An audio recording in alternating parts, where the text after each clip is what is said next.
Hello guys, in this tutorial you will learn how to change your Canva design from portrait to landscape mode or view really quickly. So let us dive into this. Alright, head over to Canva, launch a new design or project.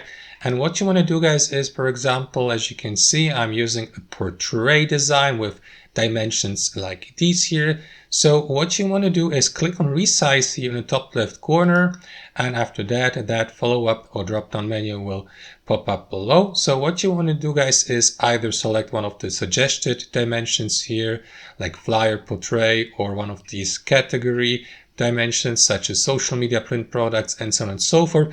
Now what you want to do is alternately click on custom size here and select a custom width and custom height here.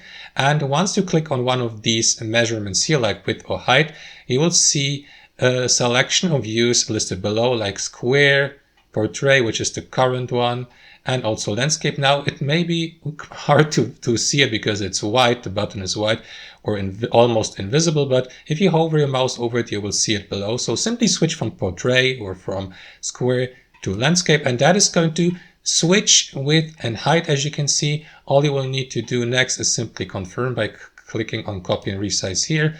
Wait for Canva to finish switching your dimensions. Select the one below, which is in this case this one here, and there you go. As you can see, your design has been successfully transformed from portrait to landscape, so that you may now keep customizing and editing it. And that's it guys. See you later.